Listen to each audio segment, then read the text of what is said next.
guys, Shinemi-san here to do a review on Toriko chapter 396. Now, this is the end. It really is the end of Toriko, the last final chapter of the series, and guys, this chapter was amazing. I really did love this chapter, and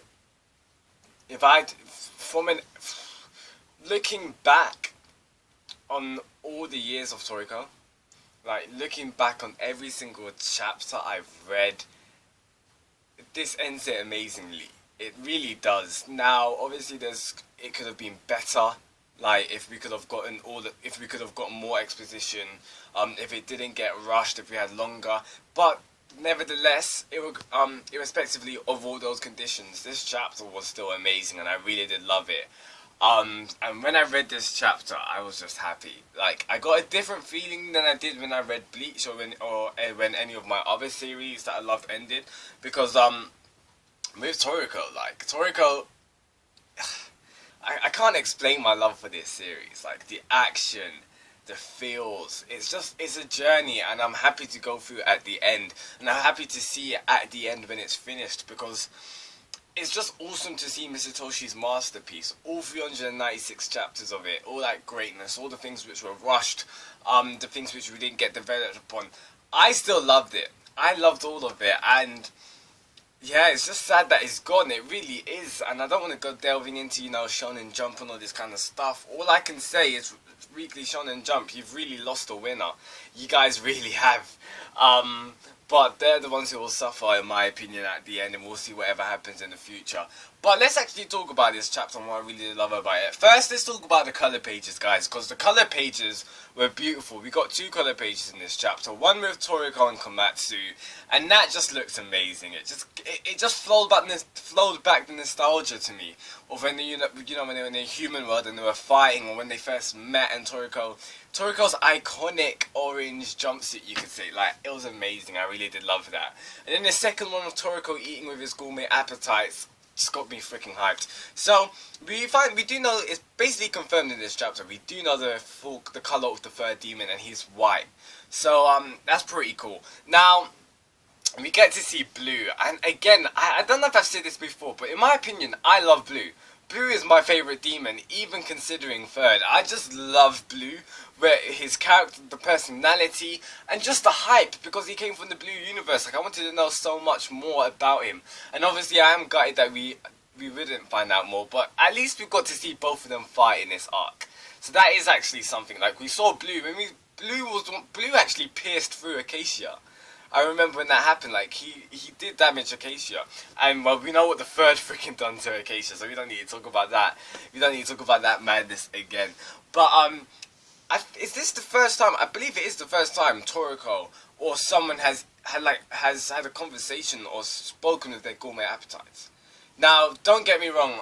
I know Ichiryu and Neo have. Not Neo, sorry, Ichiryu and Don Slime, they've like conversed again and again. But this is like the first time we've seen Toriko converse with his gourmet appetites, I believe.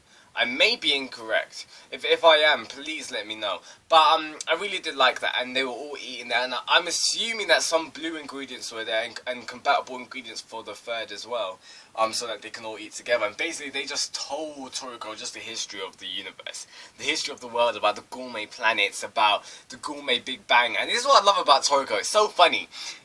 Literally everything in Toriko, like the theories, everything, you just put the word gourmet in front of it and it's legit. Like, gourmet Big Bang, gourmet luck, there's been others, but like gourmet fists, all these kind of stuff. Like, there's been loads of stuff, and I just find it hilarious. Like, you just put gourmet in front of every damn word and it's changed. So yeah, I found that funny.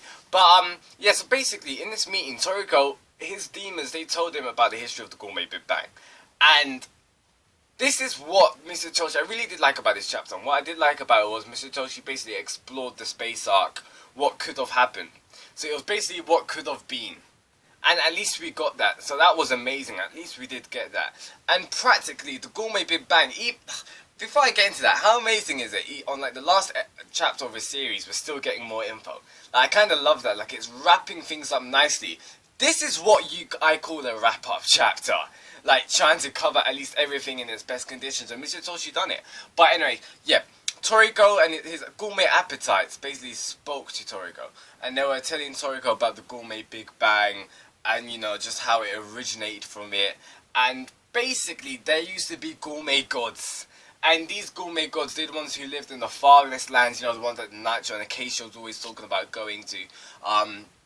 They lived in the farthest lands and an abundance of food and ingredients where the humans have never seen before. Ingredients which just surpass our understanding. And basically, an influx of the gourmet appetite, of the energy, basically exploded. This caused the gourmet Big Bang.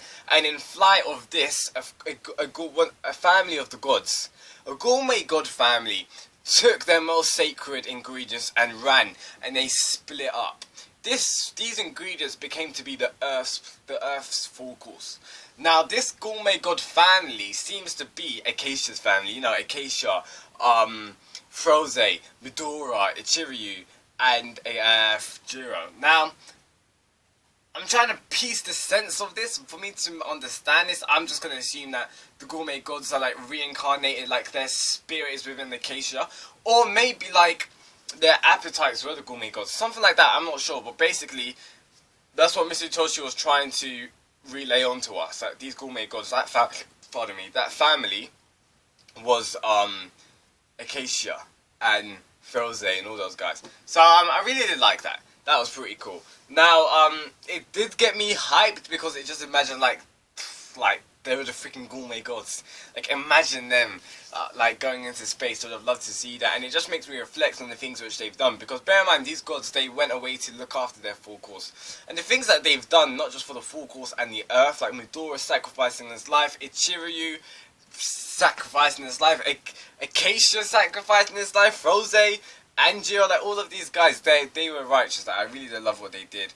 And yeah, all of them were like self-sacrifice. If you think about it, each and every one of them was self-sacrifice. Even Ichiryu, because Ichiryu, he came in knowing that he was going to lay down his life, and he had the possibility of being, you know, revived. But he was like, no, my time has come. My time has finished. It's them now. And you could argue same thing with Jiro. Like, Jiro came into that fight knowing he probably wasn't going to come out of it. Like, he knew that was his last battle. And to the very end, he was thinking of Midora. Like, he was thinking of his family and the people he loved. So, I did like that touch. So, I did like, of course, you know, we did get the space arc. This space arc was confirmed, literally. The title of this video could just literally be Space Arc Confirmed. But, of course, it'll probably be like the end of Toriko or something like that. But, it was cool. I'm not gonna lie. You guys can't doubt the fact that this chapter was amazing, and it did get me hyped with all the space and that. It was a time skip. We didn't get any. It seems I'm gonna assume that Toriko does not have any children, because if he did, Mitsutoshi would have showed him. But I liked how he didn't have that, because every series does not need to have a time skip and, you know, family and pairings and all that kind of stuff. So I really did like that touch. Now Take, he's finally achieved his goal of, you know, the fairy tale castle where. Basically, they have managed to artificially breed, basically, God for these kids, and these kids who are, I believe they're orphans. They're in this house, they're in this orphanage, but they're fed God, and they've fed, you know, like love, and they've got like a family for them, and that's literally Take's dream. That's what he wanted.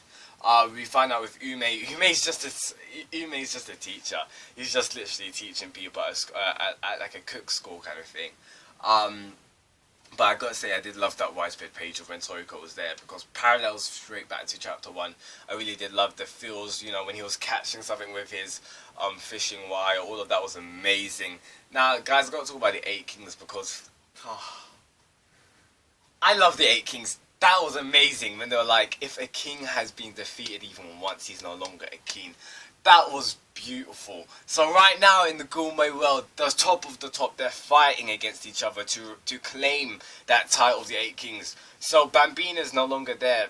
Wolf King Genis, no. Dragon King Darius, no. All of them no longer. Terry, Kiss and Quinn, they're going to be fighting up for it now. New Kings as well. So I really did like that. I really did like Mitsutoshi doing that. Otherwise it would have just seemed like a little bit of like a repeat. Also, the newborn Herrick is probably going to be one of the next 8 King. And then there was the Devil Uruchi, I believe, the Troll Kong, and the Regal Mammoth. So flashback to the beginning of Toriko when Toriko first fought them. They must have got extremely stronger by this. So they're obviously, I believe the next 8 kings they'll be above previous ones. Well, that just goes without saying. But yeah, I really did like that touch. And Terry's gone back to the pack, and you guys know me. I love wolves. I love the pack. I just love that whole atmosphere, like being with the pack and everything like that. That's just amazing. It got me hyped to see that. So yeah, I would have wanted to see Coco, Sunny, and all those guys. I would have wanted to see at least see them. We got their voices, so that's something. We got their voices, but they're all going into the space, all starting off with an adventure. Like the series is ending off with an adventure, and I like that. I really do, because I feel like if it ended with just like another ending, it would have seemed a little bit abrupt. It would have been like, oh, that was just too rushed. But whereas like this, it kind of gives off the sense with it like ever flowing, like it's not actually ending. Of course it is, but it's still got that sense of optimism and hope of what's next. So yeah, this chapter was amazing, guys. Tell me your thoughts comment below about everything about the end of Toriko. Like, it's done. All I could say, guys, Toriko, I'll never stop loving this series. The fan base of Toriko, I really do love the fan base. Like, the fan base of Toriko is one of my favourite fan bases, like, because we, like, share each other's hype. And I hope that doesn't disappear. If in Mitsutoshi's next work, or whatever work comes, I do hope I'll reconnect with you Toriko fans. Like, it's not the end. There'll be another meal. Get that pun. But, yeah. It's been a fun ride, honestly. I started reviewing this, like 308 or something like that, during the Bambino arc. Area 8, I believe. But, yeah. It's been a fun ride, guys. It really has. I'm going to end off here. Shinigami-san, if you liked anything I had to say, please drop a like. That'd be greatly appreciated. Tell me your thoughts, comment below. And I'll see you whenever, guys. I'll see you in... Peace, guys. Goodbye.